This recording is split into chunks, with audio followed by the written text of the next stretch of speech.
making vinegar because I had found very few things on the shelves that were satisfactory just to take as a vinegar. And if you read, there are many references to prized vinegar barrels, so we decided to set out and make our own vinegars.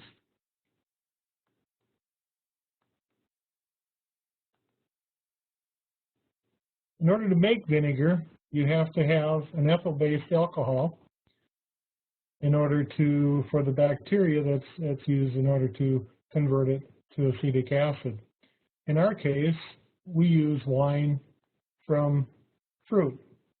In order to make the wine, you add fruit, sugar, some water, and some yeast. Give it a little bit of time,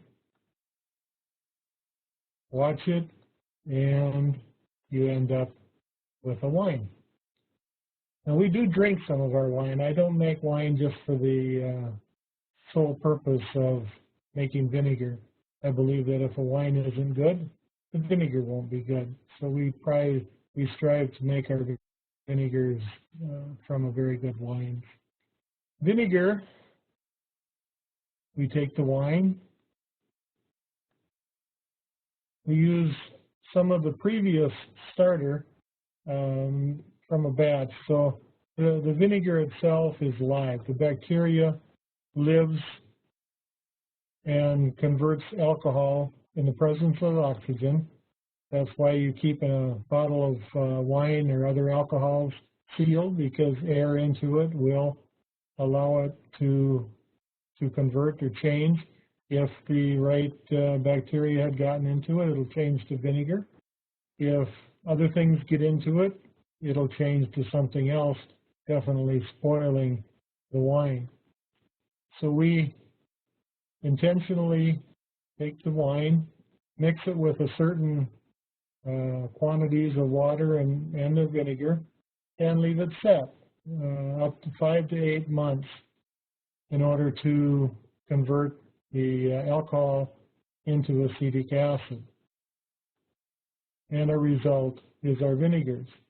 By doing it this method, we can save the flavors of the fruit and whatever value from the fruit that isn't used up in the alcohol making process by the yeast and the vinegar making process by the bacteria.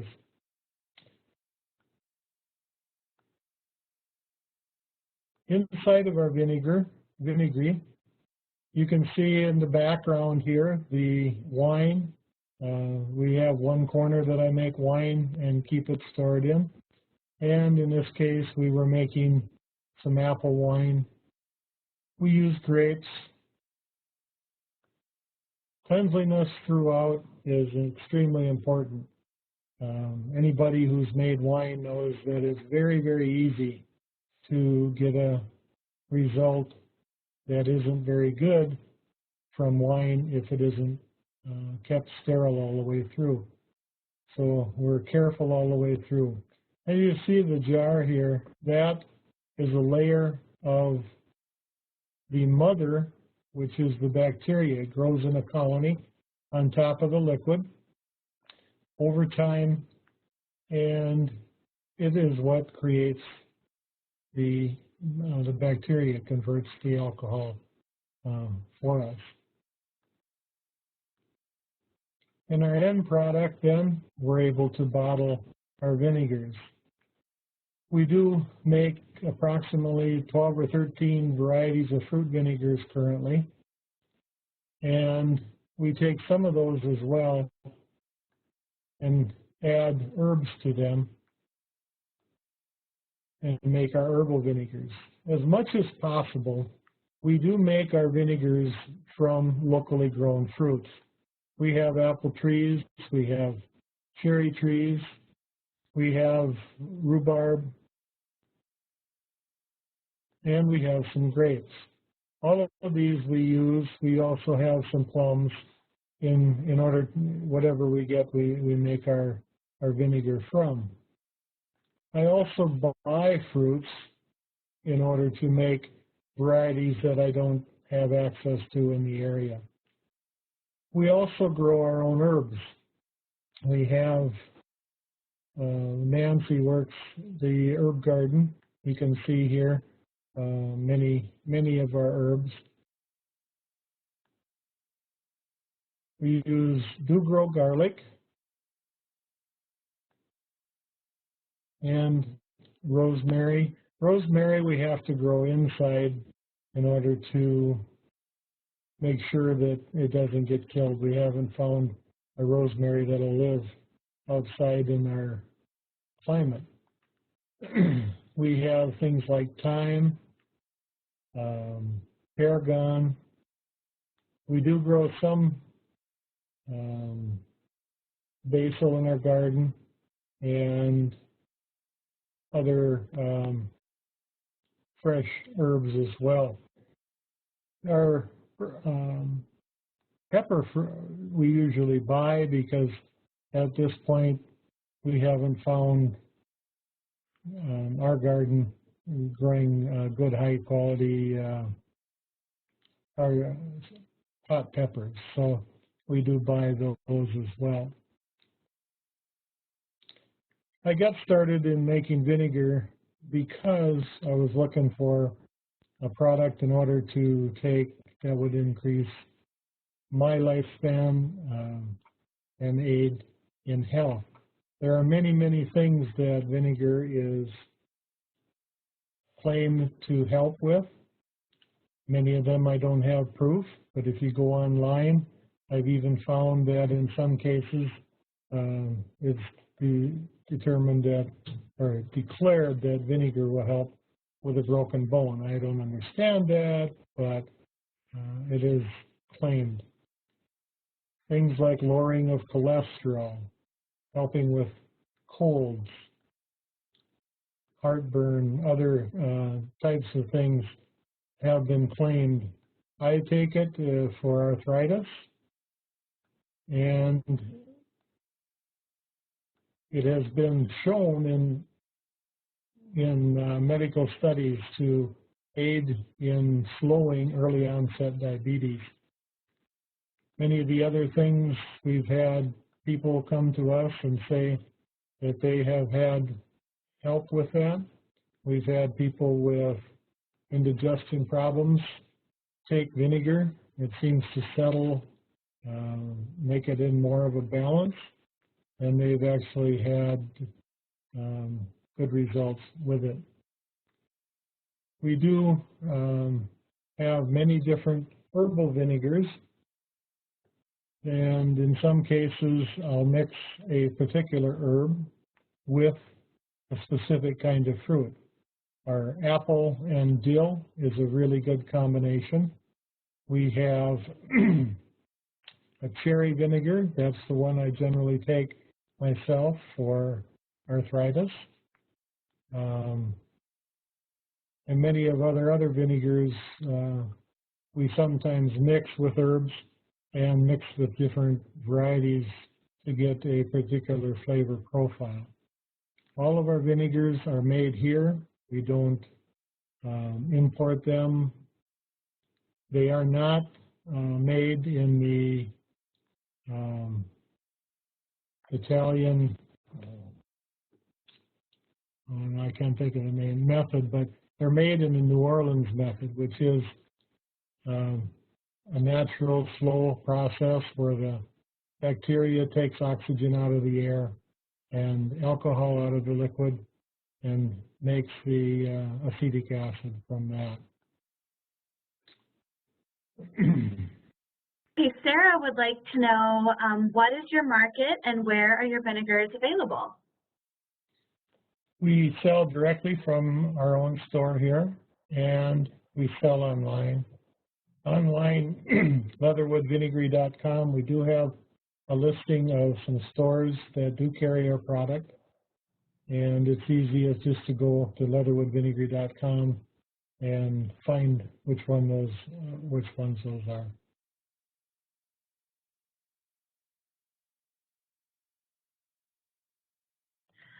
Okay, and there's a question, Ron, if you take statins, if I'm saying that right, S-T-A-T-I-N-S. I do not. I do have high cholesterol, but statins react unfavorable to me, and so I cannot take them. I do take 1 tablespoon of the cherry vinegar a day. My cholesterol is still high. I've chosen not to worry about it. Okay, thanks, Ron. There's a question if you give tours of your operation, and maybe I'll throw in, do you teach classes? We do give tours. We ask that you call, and our number is on the website, leatherwoodvinegary.com. You will see our vinegar, where it's made, discuss some of the products, get to taste the products. We also get to see our herbs in our orchard, and then we have a store on site. And what was the second part of the question? Do you teach classes? I do give classes in winemaking.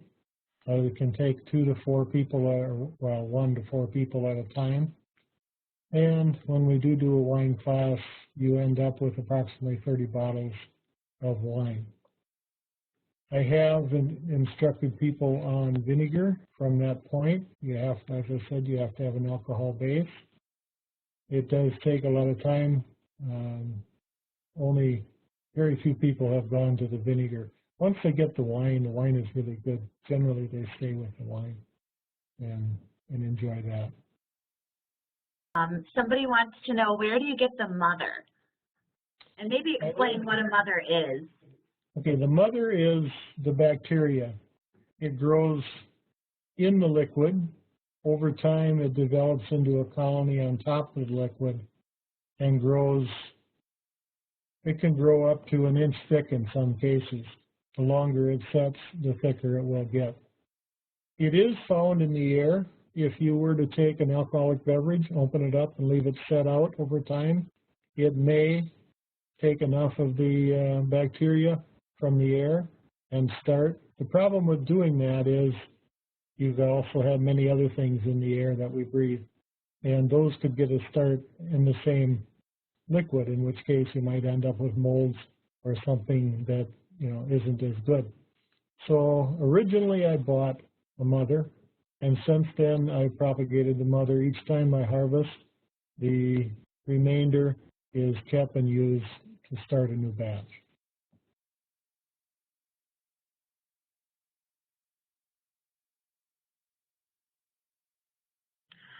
Okay, there are a couple of questions. Where are you located, and details about the winemaking class. Could you say your website again, Ron? Leatherwoodvinegary.com. Our phone number and everything are on that. We're located in central Minnesota, Long Prairie. And as far as classes, give me a call. We set them up on an individual basis. I don't have set times. I'll work with the individual as they can come. So.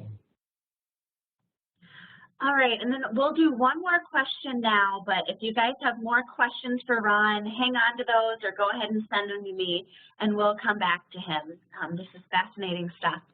So the last question we'll do is, what are the pros and cons of making vinegar, and what experiences did you have when you first got started related to that? My experience when I first got started was a little bit of reading, and I found there is very little material written about making vinegar. So it was experimental from the beginning. I've kept notes throughout. I have a couple of books of notes. Some of them failed. I learned from that as well. So yeah, the making of the vinegar was hit and miss, start and see what would work, see what doesn't work, and have figured out a process that is working pretty well at this time. What was the other part of that question? You pretty much answered it, just pros and cons.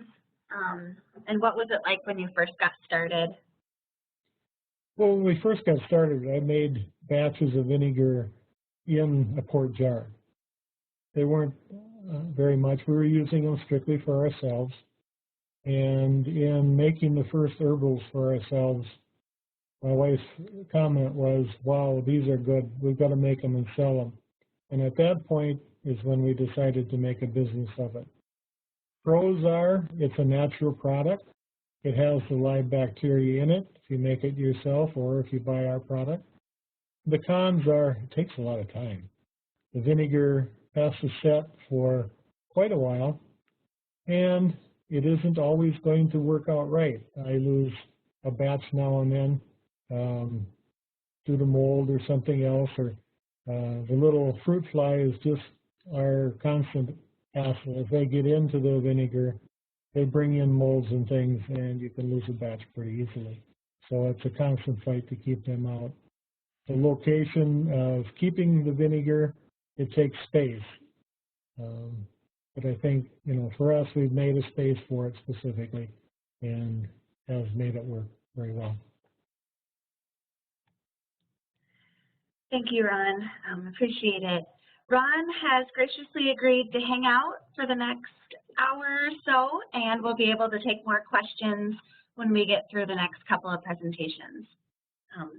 So next up, we have Sherry Reese and Mike Swanson. They are the co-owners of Far North Spirits in Hallock, one of only 42 distilleries in the United States that grows its own grain, and they believe that gin is an expression of the place where it was created. So with no further ado, I will turn it over to Mike and Sherry, who will want to unmute themselves before they start their presentation. There we go. Thanks so much, Noelle. Thanks everybody for joining us. I'm excited. We're excited to be here. We're excited to talk about what we do with everybody. So, Noelle, is the presentation showing up okay? Yes, it looks great. Okay, so Great. So this is right outside our distillery. You see the sign, Far North Spirits, Skane Township. Skane Township is located in the northwest corner of Minnesota, about 400 miles from the Twin Cities, about an hour and a half from Crookston. We are on the opposite side of the state from Duluth. We are just 10 miles from North Dakota and 20 miles from the Canadian border. Context is important, so I just have a couple of slides here to kind of show you where we're at. Hallock is the town that's nearest to us. Hallock is the county seat for Kittson County, town of about 900 people. Both Michael and I grew up in town. Michael grew up on the farm here near Hallock. And here's a map to kind of show you where we are oriented to the rest of the state. Kind of a long way from everywhere. You can see we're not kidding with the name of the distillery, basically. Far north. As we've talked about, farm to bottle is the reason why we're here, and this is the farm. The fields you're looking at in this photo, the foreground, the green, is the rye seed that we grow, and the background is corn. We grow 2 heirloom varieties of corn. The majority of everything we do is rye, and it's for our gins and our vodka and our whiskey, and then our whiskey also incorporates a little bit of that corn. This is kind of a fun photo because we say we're 4th generation farmers. And in this photo, you see all of those generations. You see the fields which great-grandpa Gustav planted first in 1917. The distillery is the foremost image of the white building with the black roof. The grain elevator in the background is Grandpa Albert. And then the long building on the right-hand side of your screen is Michael's father, Charles' shop. So it's kind of a fun photo that shows just the breadth of generations that went into building the foundation for this distillery. We talk about the soil here, and you're probably familiar with the nature of the soil in the Red River Valley. It's this jet black, incredibly rich soil that is proven exceptional for growing rye, and Michael will talk about that in a little bit. The rye is really something that we have, it's come to be known as our calling card, and it's really come to be known as something that we think will be our signature grain for all of our spirits. Just to provide a little bit of context about craft, terms get thrown around a lot in our industry, and we feel pretty strongly about using them to mean something. And so here's what we talk about, what we mean when we talk about craft. Excellent products with an authentic story about the people behind it. There's a lot of people making spirits out there that aren't necessarily authentic. And local is hot, sustainable, farm to table is hot. And so you see a lot of big companies kind of claiming that mantle. And we're pretty proud of the fact that we actually have a true story, an authentic story to tell behind our spirits. So the rye that I talked about a little bit earlier, this is Michael and the rye that we grow here. And I'll talk a little bit about the... Basically, when we were selecting a rye variety to grow here on the farm, I selected this variety mainly for its agronomic characteristics. It's a shorter variety of rye. Traditionally, rye is a very tall grain compared to the wheat and barley you see up and down the Red River Valley. And this particular variety is a little bit shorter, about 43 inches or so at its peak, and helps it resist lodging from the winds and heavy rains we can see some summers. It's a winter rye, so we plant it in the fall in September and harvest it the following summer. This is AC stands for Ag Canada, by the way. This is a Canadian variety of rye that we picked for this area. The main reason we chose it was for winter hardiness, which of course is very necessary here with the rough winters we get.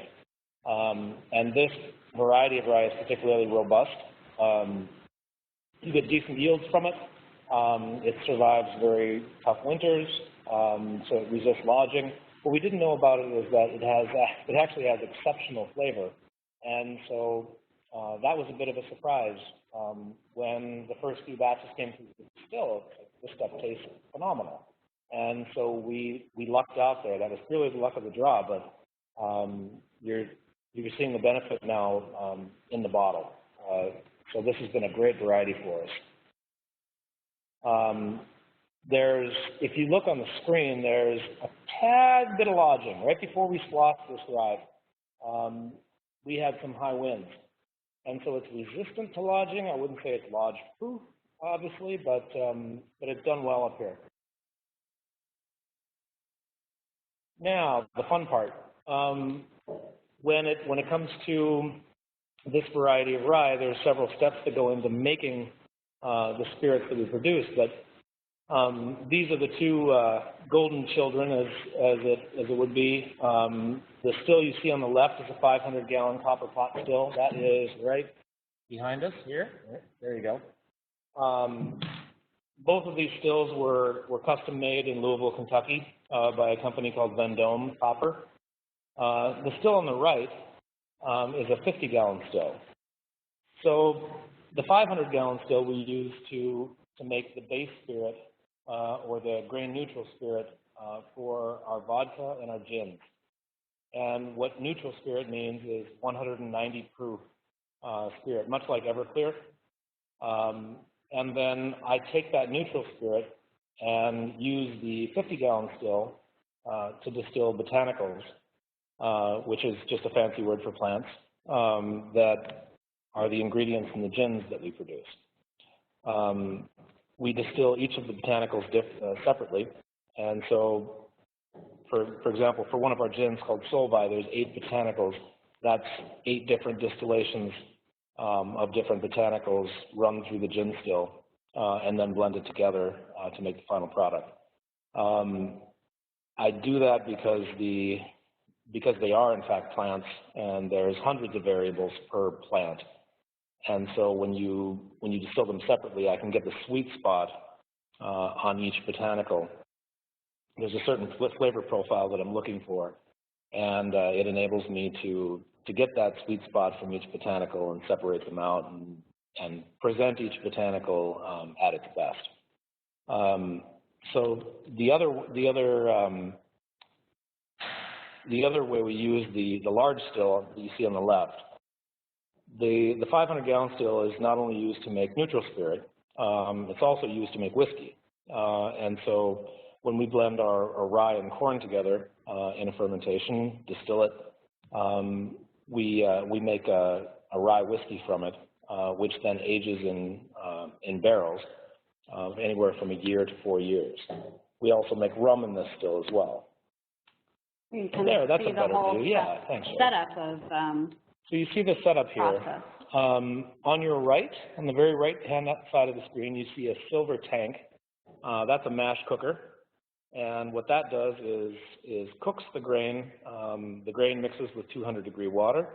And from there, we mix it up. We start cooling it down at about 90 degrees Fahrenheit. We add yeast to it.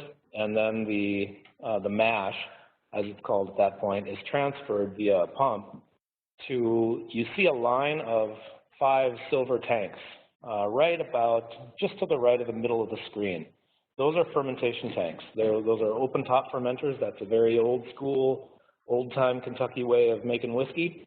And if the grain mash ferments there for about 3 days before it's ready, and then is transferred to the 500-gallon still, which you see just to the left of the middle of the screen.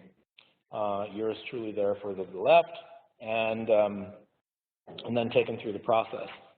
So there's several steps to making each product.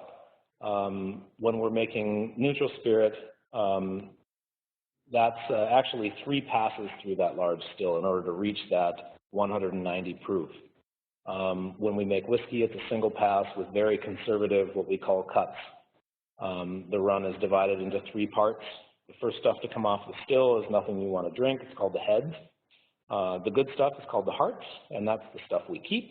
And then the tail end of the run are the tails. Again, not something you really want to drink, and so that's separated as well. That's the first pass. Now the second pass is just the hearts. We run it again. We see about 185 proof.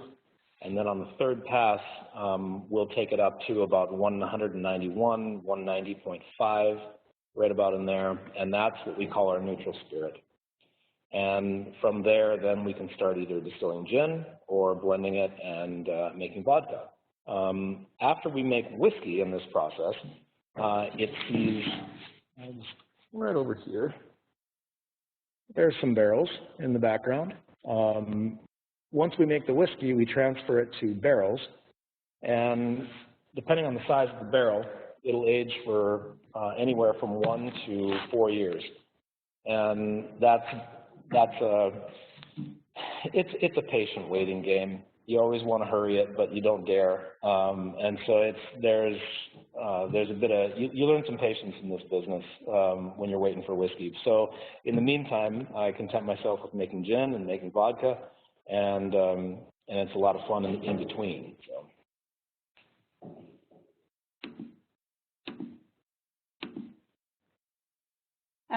So here's an image of one of the barrels that we use to age our whiskey with the corn and the rye that goes into it. And then this is our product lineup. We currently, everything but the Rockner is on the shelves right now. The black bottle is our Olander spiced rum. And Olander is our only spirit that we actually have to import raw sugar for. We get our sugar from Louisiana and Florida, and it's a very high quality. It comes off the still as a very beautiful, clear Puerto Rican style rum, and then it's infused with whole bean spices. A lot of people ask us, why are you making rum from sugar cane when you live in the heart of sugar beet territory? And that is because we couldn't call it rum if we made it from sugar beets. That's a federal regulation. We're really excited about making rum from sugar beets, but it goes back hundreds of years likely in the whole regulation around, I think of it as like champagne can only be called champagne if it's from France. Kind of the thing with rum, you can only use sugar cane. So that's the story behind the rum. The gin, the white bottle is our first release that came out about a year and 3 months ago. It's our gin that is very fragrant, lavender, citrus, beautiful, soft gin. A lot of people who think they don't like gin because it's too piney really like our Solvay gin. These last two on the right, Gustav and Siva, just came out, in fact, this week. Gustav is our Navy strength gin.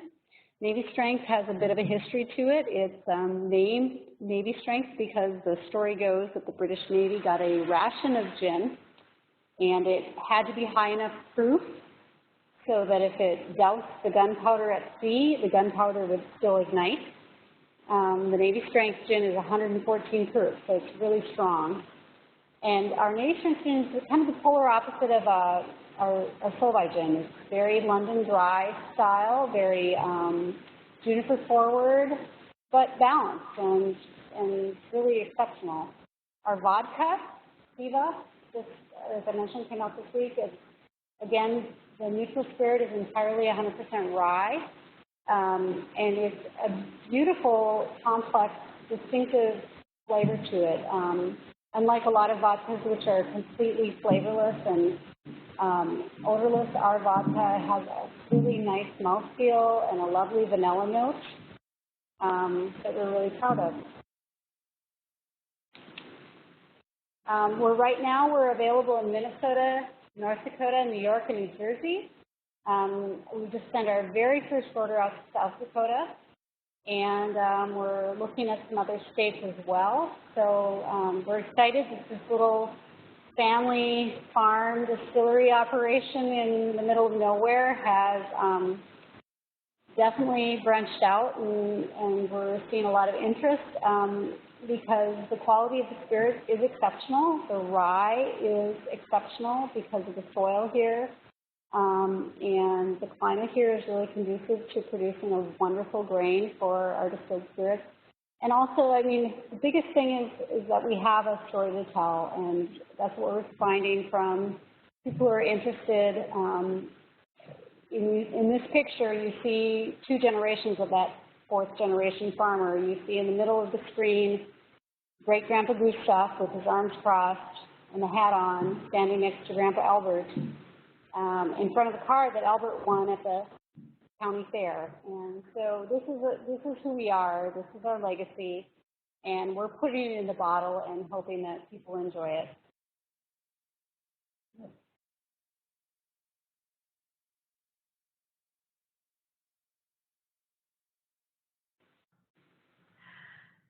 All right, thank you guys so much. That was wonderful. I love hearing the story. And now I know how to pronounce Solvay, my favorite gin. There were a couple questions that came in, and we've got a couple minutes. So a couple folks wanted to know what happens with the heads and the tails. Where do they go, and are they used for anything? Well, it's a good question. They can be redistilled once because there's still plenty of recoverable alcohol in them, but after they're redistilled once, we're actually still trying to figure that out, and so is Minnesota Pollution Control. Because one of the ideas that has come our way is that this would make an exceptional organic bike degreaser. They're an excellent cleaner. The other suggestion I've had is you can put them in your flex fuel pickup and use them as fuel. And so we're still trying to figure that out. Right now, I store them in tote tanks. Luckily, they're the smallest proportions. Way up on the top shelf. Way up on the top shelf over there. There they are. Right now, I store them in totes because that's the most stable. Even though they would be they would be completely non-toxic, it's illegal to dump them, and so we store them. And we're still trying to figure that out. They're an excellent parts degreaser. They're an excellent solvent, and so we're looking at different options for that. Okay, and there's a number of questions, and we'll come back to them. One quick one, what is your web address? It's farnorthspirits.com. Okay, farnorthspirits.com, if you didn't catch that. All right, well, thank you guys so much again. Sherry and Mike also graciously agreed to stick around and take some more questions. Very cool to actually see your place too, by the way. Thanks so much for doing that. And now I will, let's see, first I'm gonna switch this presenter ball here. Please excuse me while I take a moment to do that. And Eric can start pulling up his presentation. Eric, according to the video that he shared, is the CEO, farmer, and social media pro at Mighty Axe Hops.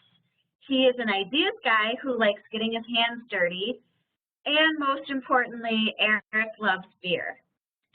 So from one beer lover to another, I will say welcome, Eric, and take it away.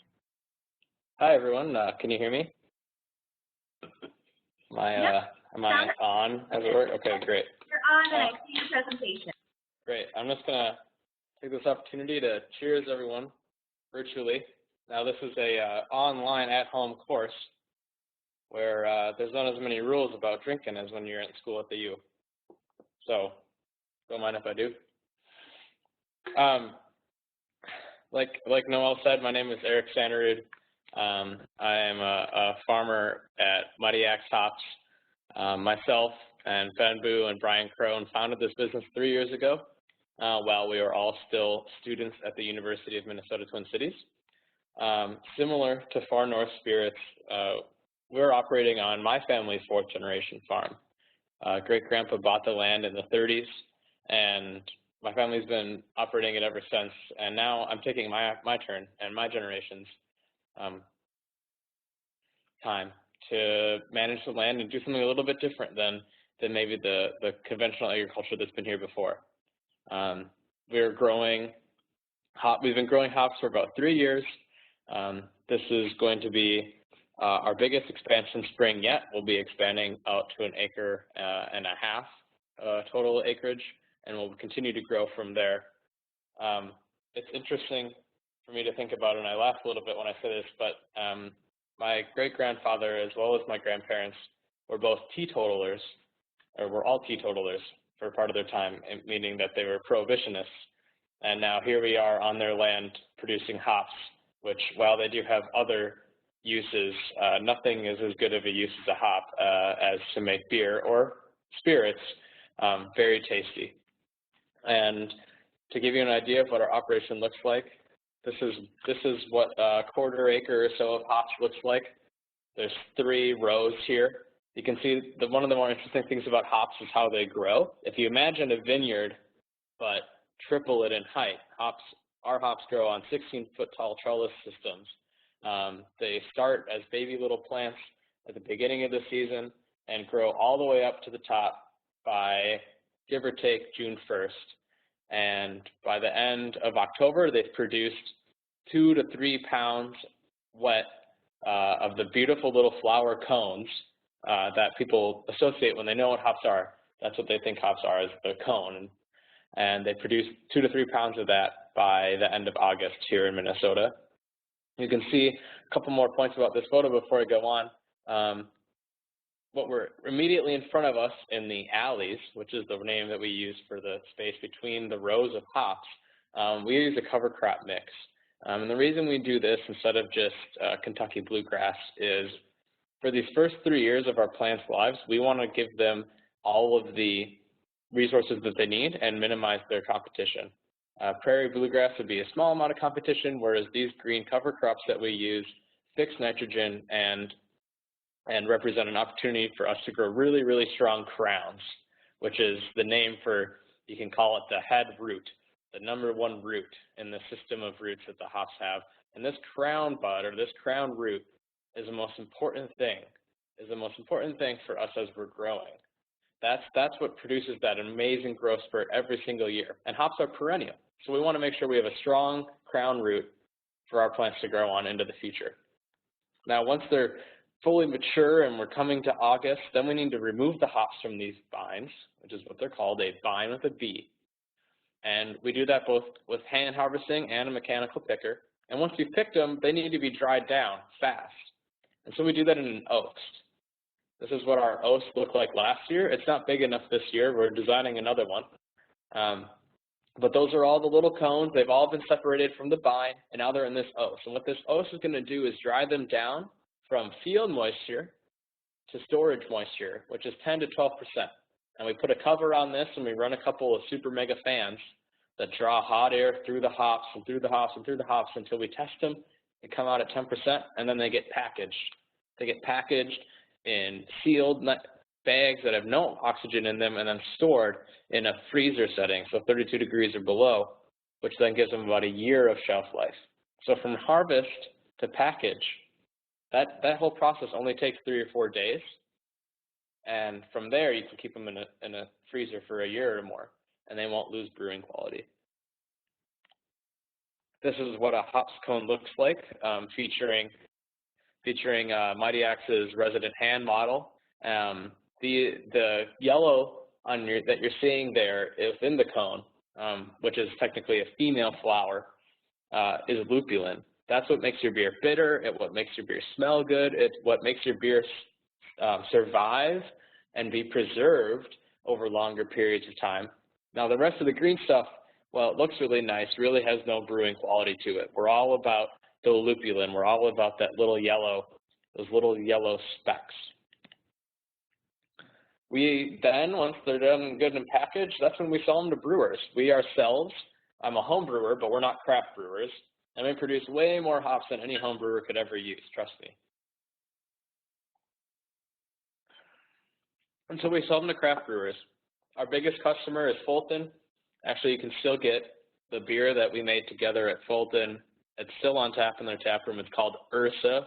It's a black IPA, which if you're familiar with IPAs, you'll recognize them to be a hoppy, stronger beer style. But the black IPAs are much more balanced than your traditional IPA. Black really means that they have a strong malt character as well as a strong hop flavor, leading to a more balanced beer experience. And this is a photo of it right there. It's a beautiful plant. It's a beautiful beer, I should say. We've also sold to Fair State Brewing Cooperative and Dayblock Brewery and Herkimer and Burning Brothers, Oliphant, and we'll sell to more brewers again next season with our increased harvest. So a little bit more about hops and how we think about commodity hops production and local hops production.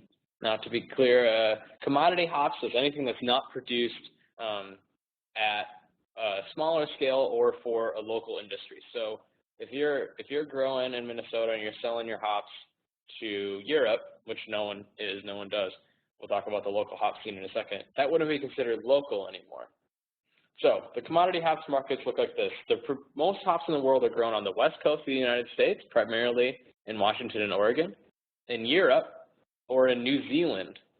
And the west coast is where they grow American varieties of hops, which originally included Cascade and Chinook, Centennial, anything with a C. The C hops are how you know that it's an American variety, and those were bred out starting with a huge amount of investment from the United States Department of Agriculture. Following Prohibition, they realized that they had completely eliminated whatever was left of a domestic hop industry, and they wanted to bring that back as a means to support farmers. And so they invested in variety research, and they've created many of the hops that we enjoy here in America today that dominate the flavor palettes of our beers. That is the sort of thing we think about when we think about a craft beer. Now over in Europe, Europe is home to the noble hop varieties. Noble because I guess Europe is more important or better than the rest of the world. They call them noble varieties, but these are the old varieties of hops. These are the varieties of hops that you drink when you drink European beer, when you think about a German lager or a German Pilsner or a Czech Pilsner or whatever you want to do. That's where those hops originated. They originated in Europe. Germans were the first ones to put hops in beer. It became very popular. They created some laws, and before you knew it, hops now are in all beers. And finally, New Zealand. New Zealand is the newest player to the market. And New Zealand's very interesting because unlike the continents, Europe and America, New Zealand does not have certain soil diseases that we have. And so if you were a breeder and you're breeding a hop for Europe or American growth, it needs to be resistant to these diseases. Meaning when you're playing with your genome, you only get so much of the genome that's left that's resistant to those diseases. But in New Zealand, with none of that soil disease, they get the whole genome to play with. And so they're able to make these crazy crosses and come up with amazing hops that have flavors that are completely out of this world, that no one has ever expected before, that no one's ever had before.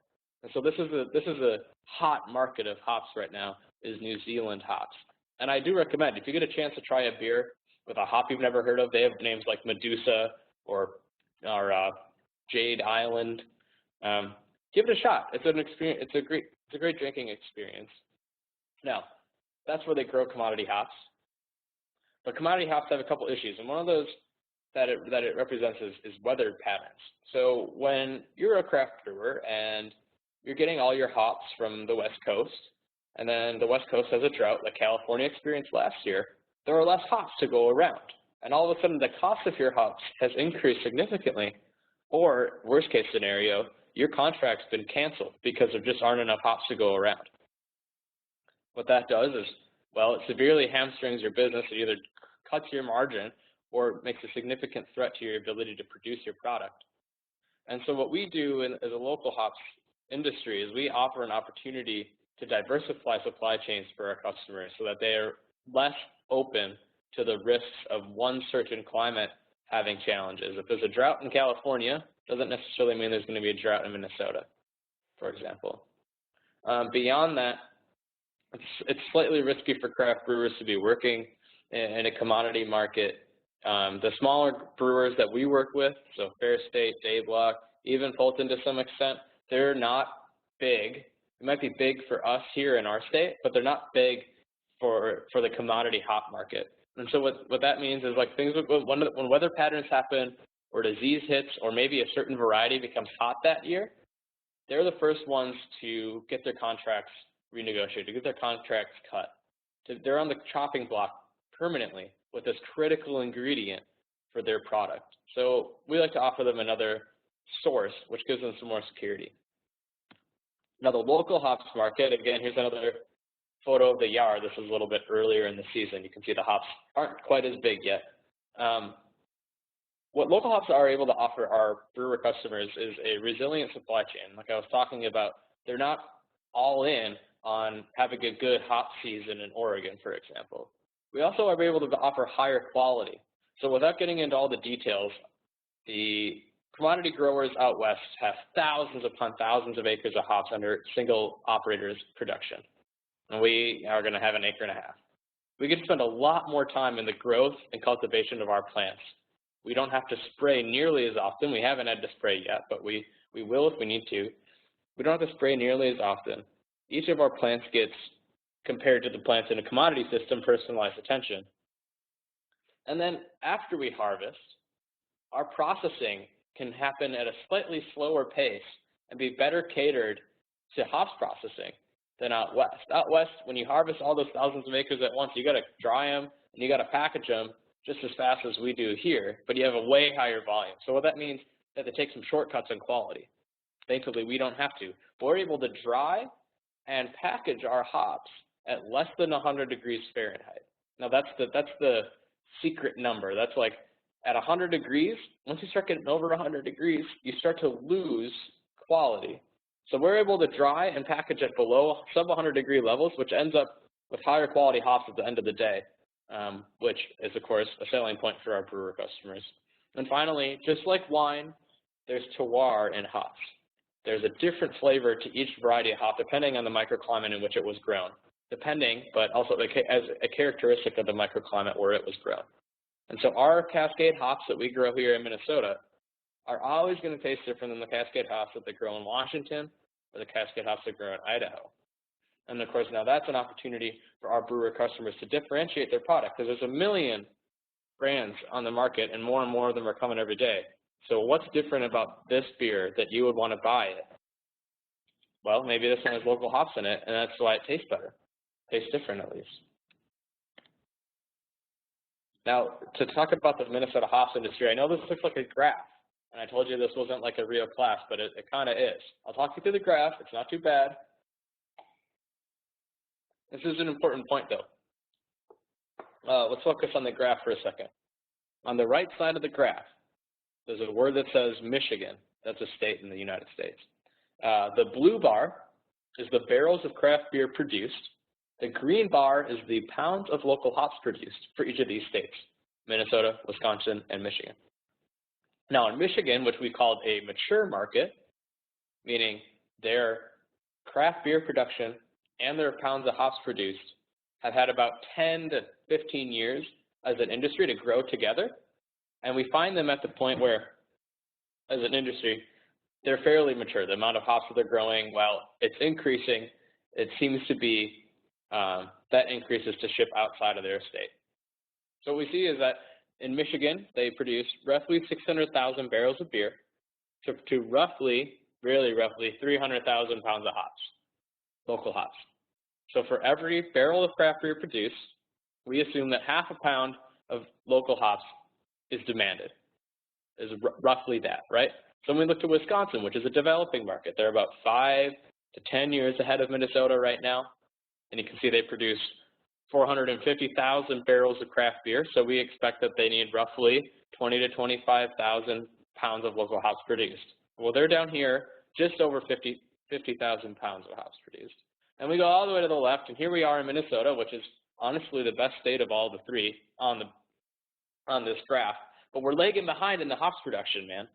And you can see that green, the blue the bar, there we are. It looks like we could produce more beer anyways. We're at about 350,000, excuse me, barrels of hops beer produced. But we're way, way, way below the amount of hops that would be demanded based on our expectations from Michigan. We call that the unmet demand or the hop gap in Minnesota. So in Minnesota, there's only about 15 acres in production. We expect that number to roughly double this season as myself and other growers like Mighty Axe are expanding or coming into the market. What we need from you folks is to buy and demand local hop beers. When a local brewery puts out a beer that has local hops in it, give them a cheers for it. Slap them on the back. Say, good job. We want flavors like this. We want to have an industry of local hops in our state. Or come out to Mighty Axe Hops tapping events. You can find them on our website. You can sign up to join our mailing list. We'll talk about all of that. That every time a beer comes out with our hops in it, we throw a big party in the tap room. It's a good time. You should come down. And that's another way that our brewer customers see that local hops drive their business, and it continues to make them want to be our customer. Finally, what you can do, maybe you're sitting around. Maybe you got a quarter acre, maybe an acre out in your backyard somewhere. You should grow hops. You should try growing hops. We have a quarter acre install guide that we can make available to you, as well as we've helped a couple different growers get their start, and happy to help you out too. So why would you even want to visit MightyAxeHops.com? Well, before I said that you can go there to find out about our upcoming events, tappings, we do a picking party, we do a planting party, but you can also reserve hops. If you're a home brewer, you can go to our website, you can click buy hops, and you can reserve your hops for the 2015 season. We only sell a tiny proportion of our hops to home brewers right now, So get on that list now, and maybe you'll be lucky enough to win the lottery and get the opportunity to brew with Mighty Axe hops. And finally, you can figure out where we're on tap. You can also buy Mighty Axe t-shirts like I have on today. Very nice, printed right here locally in Minneapolis. We're currently on tap at Fulton Beer. Again, like I said before, it's the Ursa Black IPA. It's a very incredible beer. Would highly recommend it. I'm also going to talk just a little bit. I'm going to put a plug in. Mighty Axe Hops is a member of a young farmer incubator, also located at my farm in Ham Lake, called Sandbox Center for Regenerative Entrepreneurship. And we're in our last week of the Kickstarter for Sandbox Center. And so if you're interested in supporting young farmers, you can check out our Kickstarter page. If you go to kickstarter.com and you search Sandbox, you'll see our cool little sandhill crane logo. Yes, we do have those at the farm, and yeah, they're one of the more beautiful creatures on this planet. So we are kickstarting, and like I said, Mighty Axe Hops is a member of Sandbox. Sandbox provides us with the land that we grow on and with startup business consulting support so that we can grow our business. Finally, this is the team. Ben Boo is on the left. He's the Chief Horticultural Officer of Mighty Axe Hops. Brian Crone is in the middle. He's the Chief Operating Officer, and that's me on the right. And I'd like to move into questions now. Cheers from Mighty Axe Hops, and I'm glad that you could join us today and we could be here. Thank you, Eric. That was excellent. And I want to say cheers, even though I don't have anything to drink. So we've gotten a number of questions, so I'll start with a few technical ones for you, Eric. Yep. What kind of hops do you grow, and what kind of yields do you get per acre or half acre? Okay, so we grow Cascade and Crystal hops. That's what we'll be planting this season. You expect, conservatively here in Minnesota, 1,200 dry pounds of hops per acre. All the math in hops production is in dry pounds, so 1,200 pounds per acre. And if you assume sale price of $9 to $11 a pound, you can do that math, but it's about $10,000 revenue an acre. All right, great. And somebody wants to know what kind of cover crop mix you use in the alleys. We had a mix of hairy vetch, oats, field pea, and clover this year. I should say last year now. It wasn't the best mix. It didn't perform the best, and so we're looking into more. I think we might just do straight buckwheat this season based on talking to a couple other growers. What is the best soil type for hops? Oh, honestly, we're in a very sandy soil, and that's great for us. Hops need a lot of water to grow, so you do need to irrigate them. But the more water that is on your plant or near your roots, the higher your vulnerability to diseases. So sandy soil is excellent because the water flows through relatively quickly. Otherwise, you will need to mound your hops, similar like you would do with squash in your garden, perhaps. You have to mound individually every plant. And so unless you have a mounder attachment, then it's going to be a lot of work.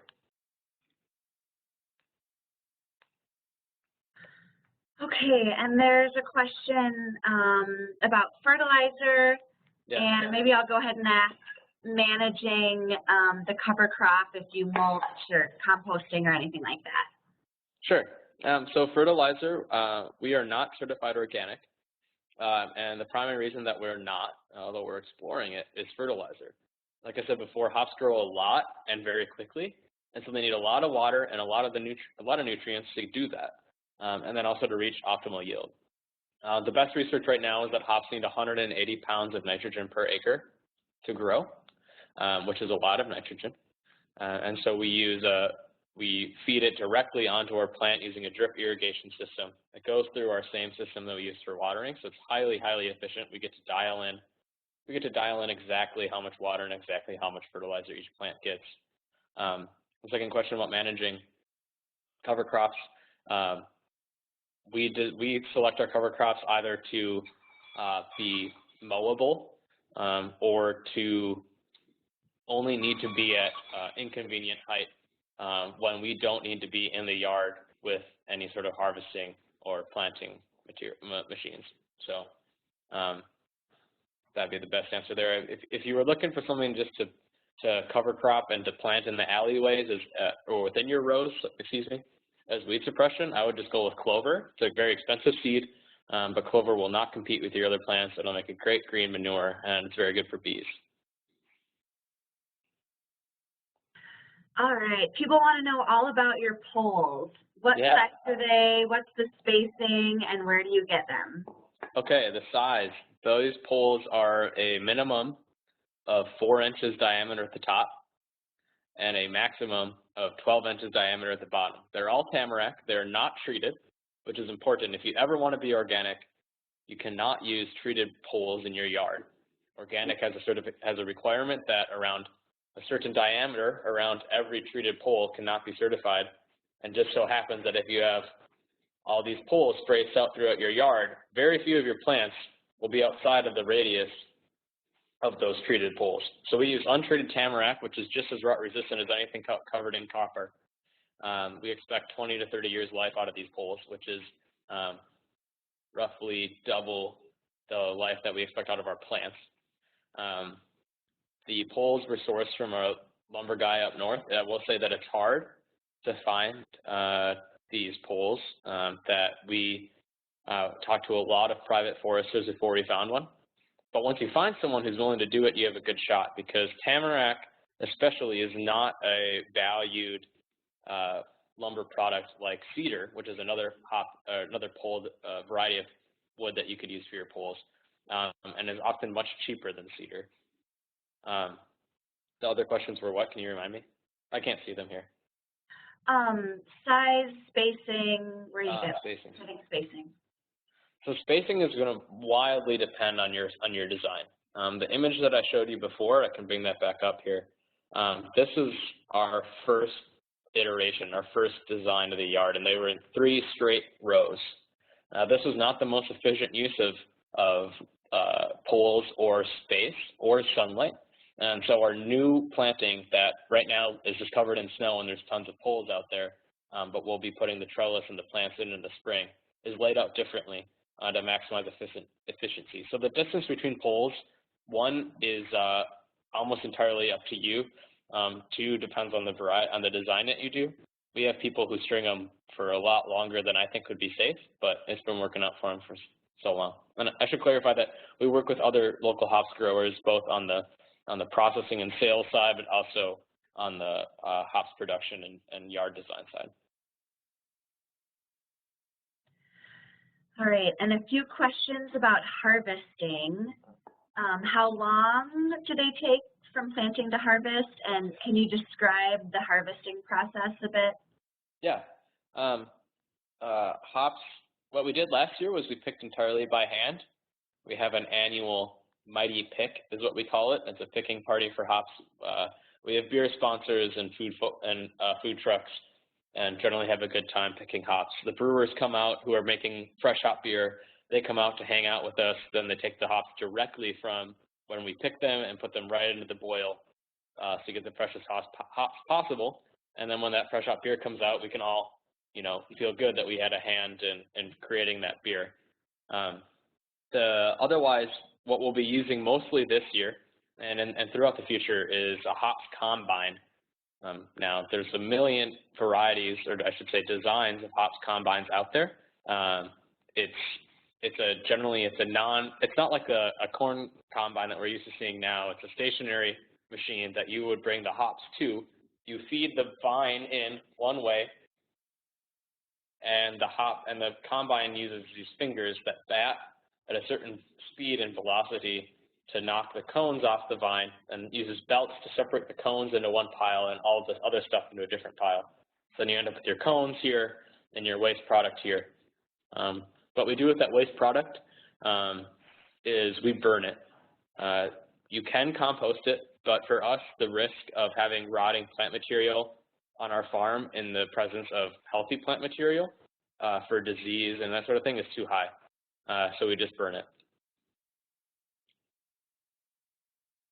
And then how long does it take before the hops are ready for harvest? Well, they're perennial crops, so they'll come up when they come up in the spring.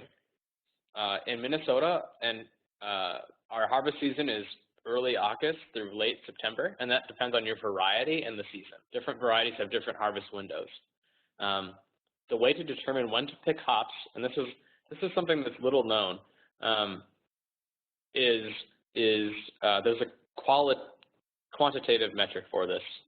You can take a selective representative sample from your yard.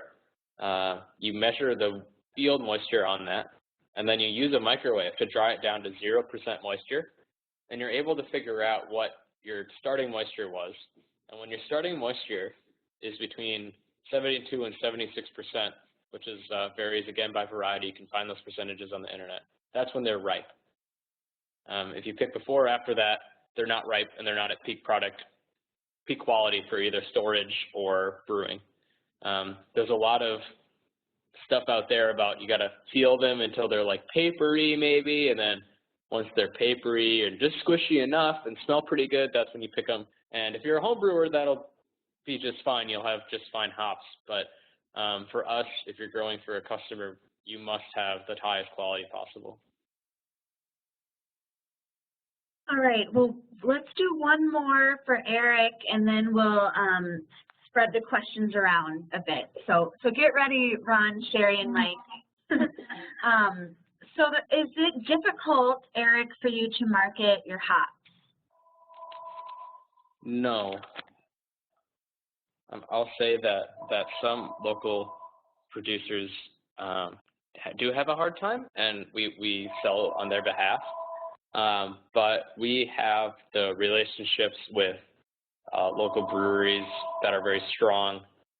We have letters of intent from our partner breweries that are more than hops than we can fulfill this coming season. So I do think that hops gap that we identified is there, and I think the best way for us to close that gap as a state or as a local hops industry is to work collaboratively.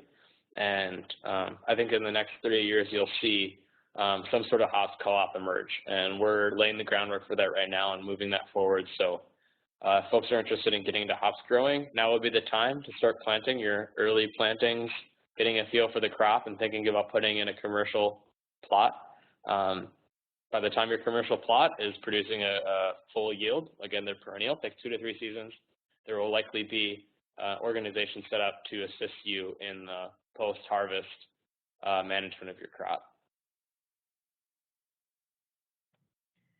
All right, great. Well, hang on, Eric, because I know there are more questions coming in about hops. But let's go back. I'm going to grab a hops for you guys to look at. I'll be right back. Excellent. Well, he's grabbing some hops. Let's do a question for Ron. If you're still there, Ron, someone wanted to know what kind of special equipment do you need for making vinegar, and what's the appropriate temperature for that process? Vinegar will work up to 90 degrees from turning, to turn the alcohol into acetic acid. I keep the room at about 75 degrees all the time. It gives me the ability to work in that room and still have the vinegar working. Food grade plastics, food grade products in order to process glass or stainless steel would all work.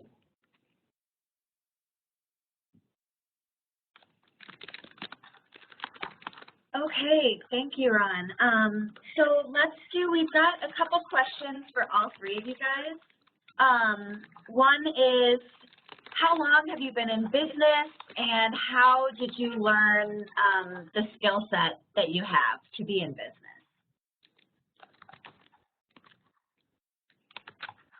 So you'll take that one, Ron? We've been in business commercially since 2004. Late 90s, I started making wine with the intent of making vinegar, and the processes and methods have been experimental to get to where I'm at.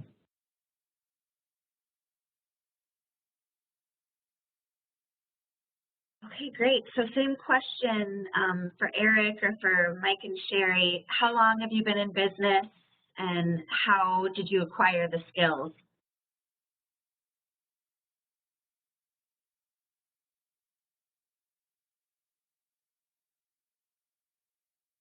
Eric, if you want to go ahead.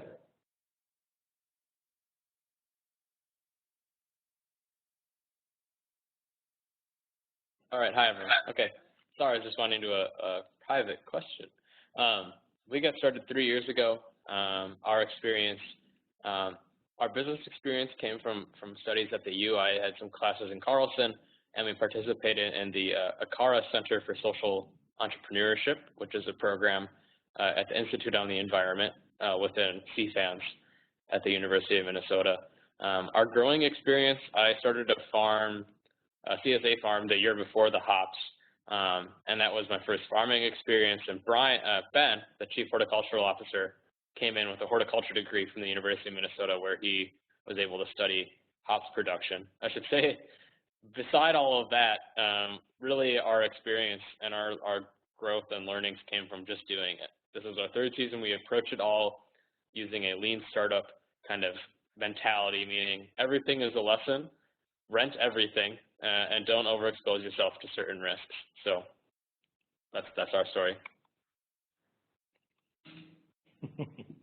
I would absolutely agree with that.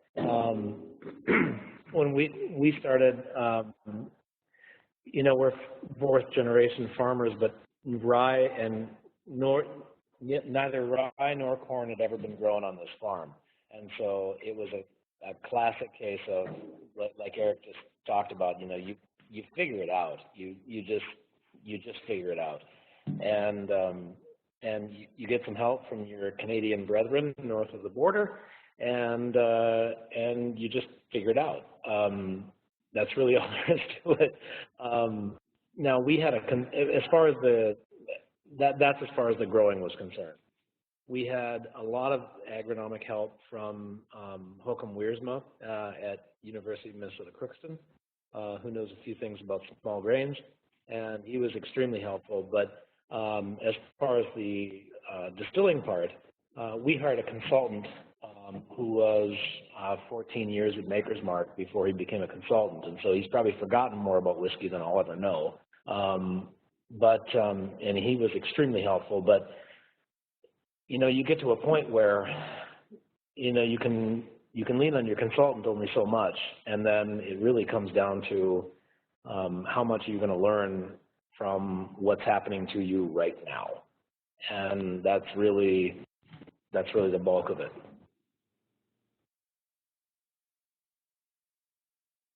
Excellent. Thanks, everyone, for those answers. While we have you on, Mike, there is a question about what kind of corn do you grow?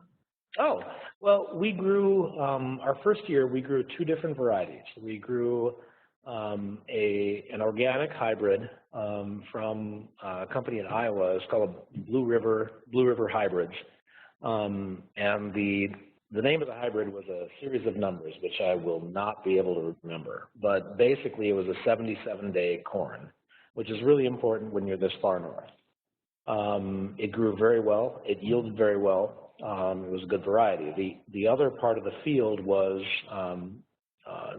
at this point, it's almost an heirloom variety called Minnesota 13. It has kind of a long history. I see Eric smirking there. Basically, it was what all the moonshiners in Stearns County were growing during Prohibition. So it's got kind of an interesting history behind it. Turns out it's a really good variety of corn. It's an 88-day variety. It's really a roll of the dice this far north. But last summer when we grew it, we were blessed with a late frost, and it worked very, very well. So we lucked out with our corn varieties so far. So, you know, fingers crossed for this year. So we'll see what happens.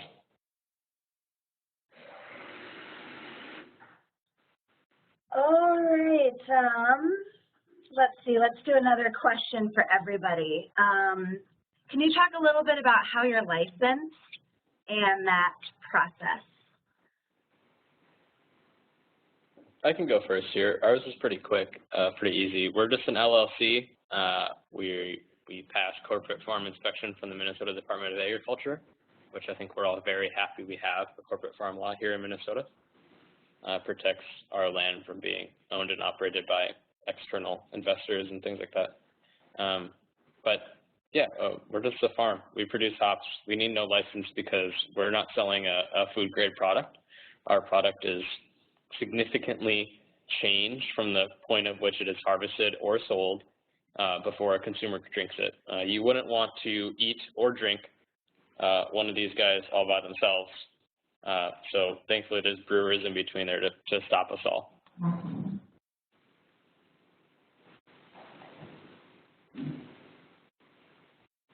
We're technically highly regulated, although we haven't really seen that. We've seen an inspector from the Minnesota Department of Agriculture who was great to deal with. We're regulated by the Minnesota Department of Alcohol and Gambling, which also very nice to deal with. We're regulated by the feds, or the Tax and Trade Bureau, or the TTB, and we haven't really seen them. There are advantages to being this remote, I guess. We don't see a lot of inspectors up here because they don't really want to make the drive. Everybody, forget I said that, actually. No, we haven't really seen a lot of regulatory hurdles. Certainly not locally. Kitson County, the process for getting the farmland rezoned to commercial, things like that, it was a breeze. So doing business up here was actually very, very easy. And there's a clarifying question. So you did not go through ATF, which I think would be alcohol, tobacco, firearms. You went through TTB? Well, TTB was what the ATF used to be. The TTB used to be called the ATF. There was a little incident called Waco, and there was a rebranding, shall we say. So they split. The ATF mainly deals with firearms now. The TTB mainly deals with revenue, which is to say they deal with distilleries and breweries. And so, yeah, it's kind of the same entity, but it's all under the IRS. But I think they felt a little rebranding was in order. Not their official statement, by the way. That's just. All right, a little bit of bureaucracy 101. Thank Right. you. Let's see. Let's go to Ron for that same question. Any kind of licensing process that you needed to go through?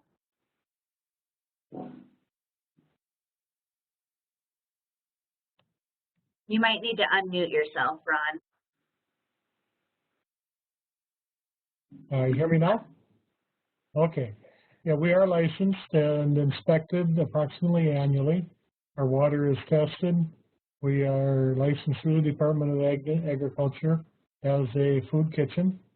And we are signed up through the federal government because of the 9/11 system as a food processor. So the 9/11 system made a lot of things happen that have to comply with. And we've never been inspected through them, it's just a matter of being listed through them. Our inspectors that we have had have been very easy to work with, explain things when we had questions. It's just been no problem.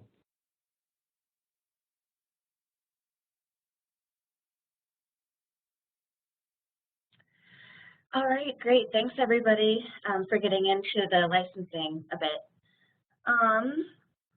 So there was a question, maybe you answered it already, but for Eric, somebody wanted to know about growing hops in a high tunnel. Yeah, I just got back to Chris. We grow our hops outside. I highly recommend that everyone If you're looking for a commercial production, grow your hops outside. Being outside is a lot cheaper than being in a building. That said, there have been folks who've been interested in growing their hops inside. There's a startup here in Minnesota that's growing them in a greenhouse using aquaponics called Round Table Hops. Also a business of University of Minnesota alumni. And I sent the link to Chris, but Round Table Hops is their name. And they're growing their hops aquaponically in a greenhouse. I think they're expecting their first harvest here within the end of the month, which is pretty cool, right? Because my hops are dormant and hopefully still alive after this crazy winter. And their hops are going to be producing cones.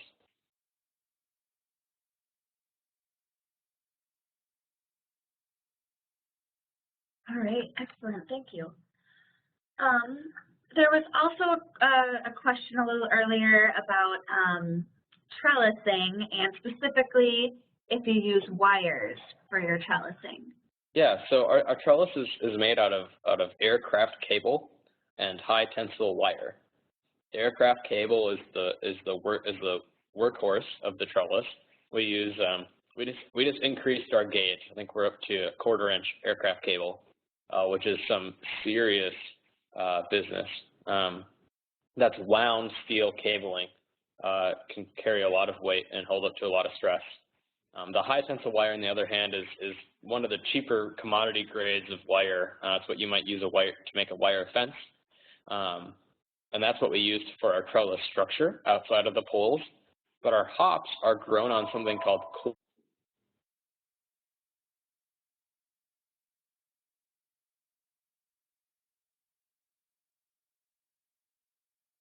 is much stronger and much more rot resistant than paper twine or other varieties of twine, and so you really must use coir twine.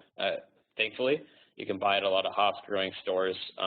It comes in pre-cut 20-foot lengths, which is about, you wouldn't grow your hops on any larger scale taller than that, just from a management standpoint. So you grow them on coir twine, and yeah, we use wire.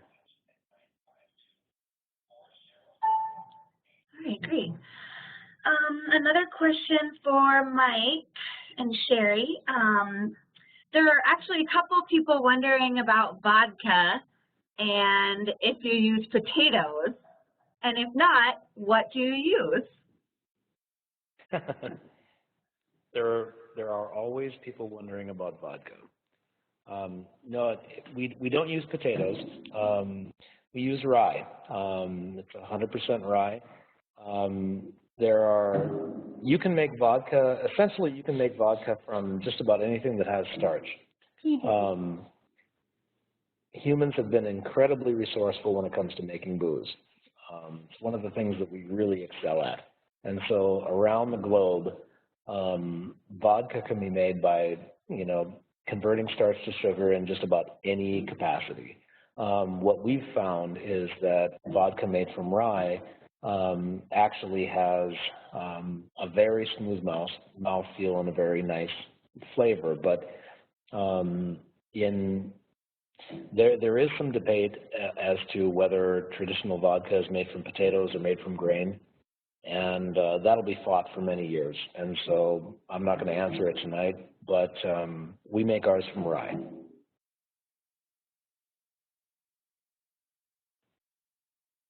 All right, very good. You cleared up the vodka mystery.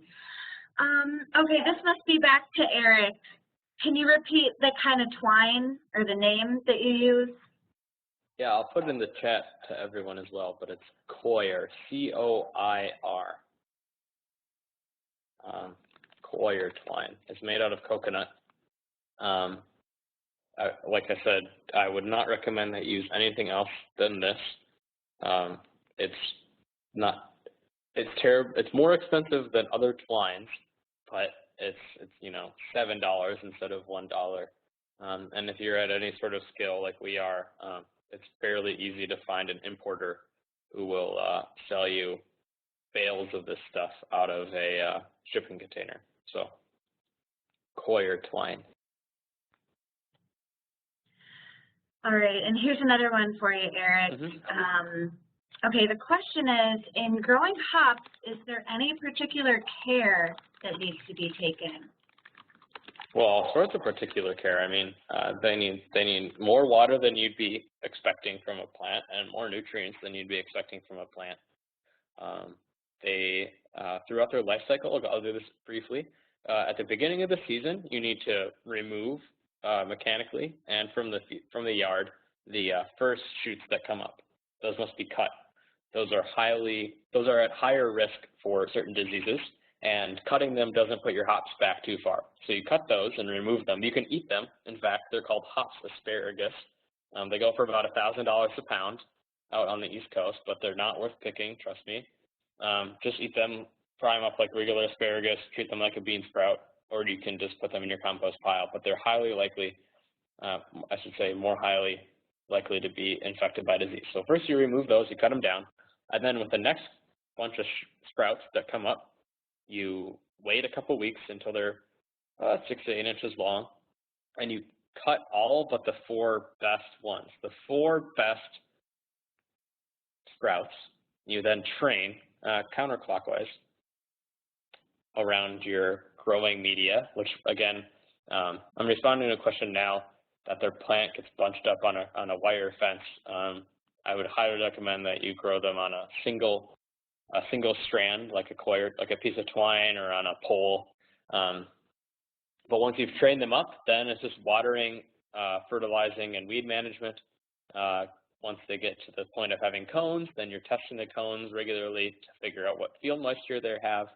Once you're at the precise field moisture, you cut them or somehow remove the hop cones from the vine, and either use those hops fresh right again that day, or you dry them down and package them and keep them in a freezer until you're ready to brew them.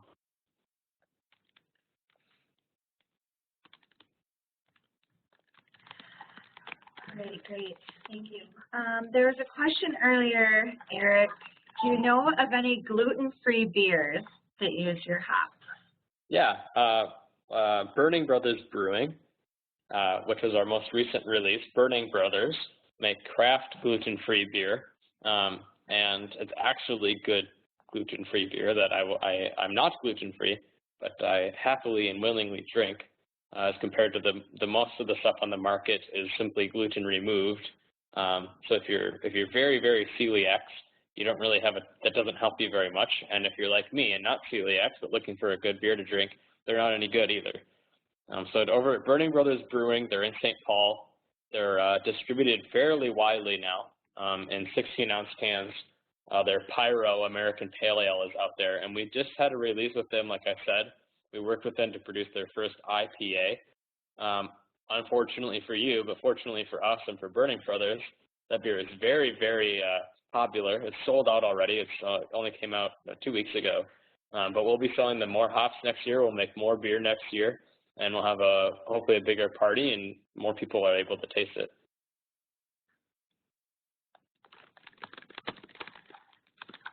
All right, another one for you, Eric. How do you dry the hops? We dry them in what's called an Oast, O-A-S-T, which is, I think, the German word for drying house. And we designed our own Oast. There are designs out there on the web that you could find with a Google search. Oast designs vary wildly, especially among small-scale growers like us. The gist of it, though, is you dry them down as quickly as you can without going over 100 degrees Fahrenheit. At a home scale, a food dehydrator, those stacking white things that's taking up a lot of room in your cabinet, those work fairly well. Otherwise, folks have used an oven, but your oven is going to bake your hops or cook your hops is the industry term, and you won't get your best quality. But again, at a home scale, heck, it might be good enough.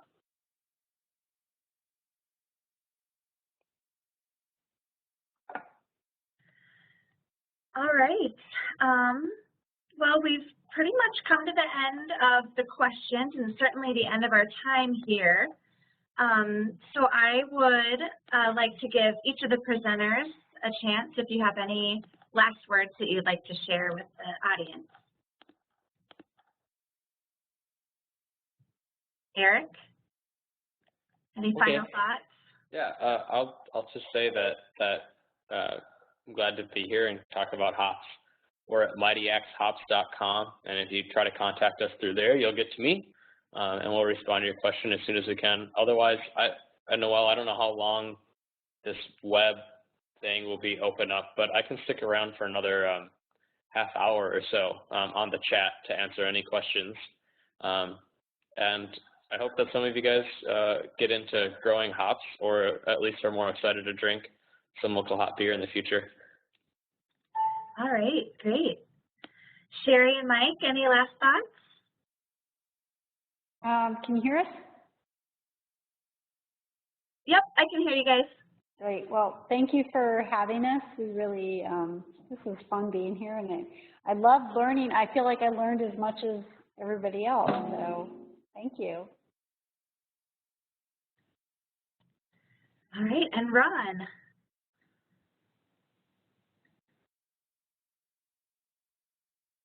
Ron, you might be muted.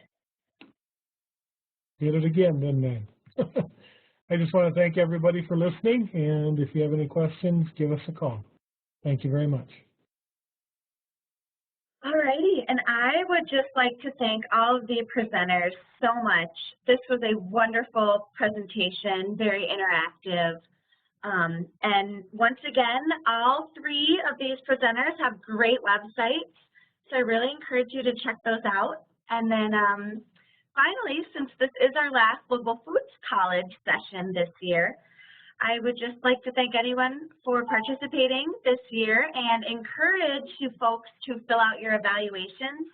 We use that information very much to help us determine what topics and how to deliver next year's Local Foods College. So please take the time to fill those out. And I will turn off the recording, but I will keep this session of WebEx open in case anyone else wants to keep chatting with Eric. Otherwise, thanks again and good night to everybody.